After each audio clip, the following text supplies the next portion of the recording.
This is just a sample of the audiobook. To get the complete audiobook, access the link posted in the first comment.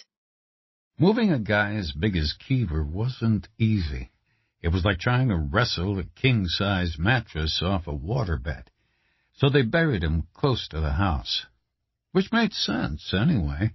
The harvest was still a month away, and a disturbance in a field would show up from the air. And they would use the air. For a guy like Keever, they would use search planes and helicopters, and maybe even drones. They started at midnight, which they thought was safe enough. They were in the middle of 10,000 acres of nothingness, and the only man-made structure their side of any horizon was the railroad track to the east. But midnight was 5 hours after the evening train and 7 hours before the morning train. Therefore, no prying eyes. Their backhoe had 4 spotlights on a bar above the cab, the same way kids pimped their pickup trucks, and together the 4 beams made a wide pool of halogen brightness. Therefore, visibility was not a problem either. They started the hole in the hog pen, which was a permanent disturbance all by itself. Each hog weighed 200 pounds, and each hog had 4 feet. The dirt was always chewed up. Nothing to see from the air, not even with a thermal camera. The picture would white out instantly from the steaming animals themselves and their steaming piles and pools of waste. Safe enough. Hogs were rooting animals, so they made sure the hole was deep, which was not a problem either.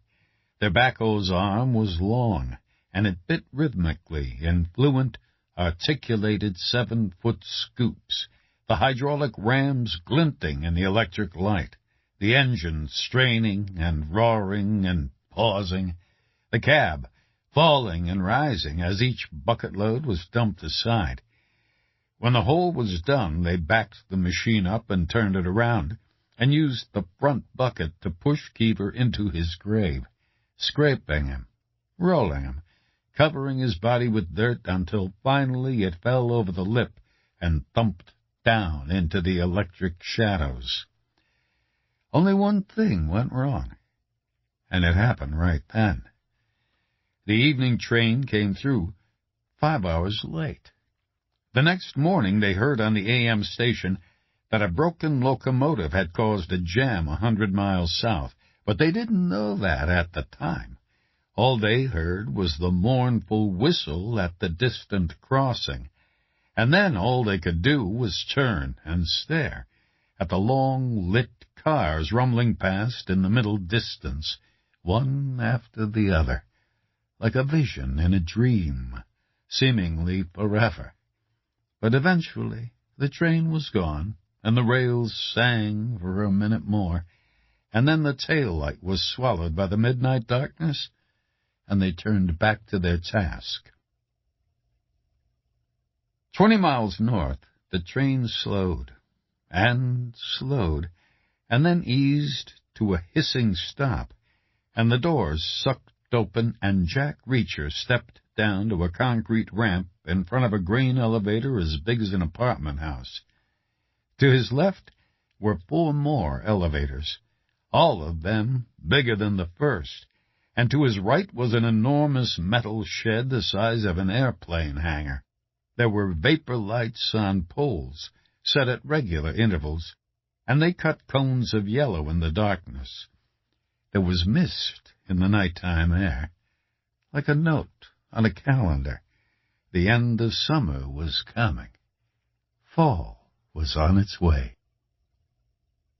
Reacher stood still, and behind him the train moved away without him, straining, grinding, settling to a slow rat-a-tat rhythm, and then accelerating, its building slipstream pulling at his clothes.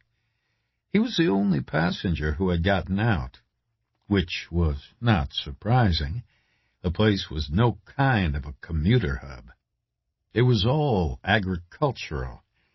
What token passenger facilities it had, were wedged between the last elevator and the huge shed, and were limited to a compact building which seemed to have both a ticket window and benches for waiting.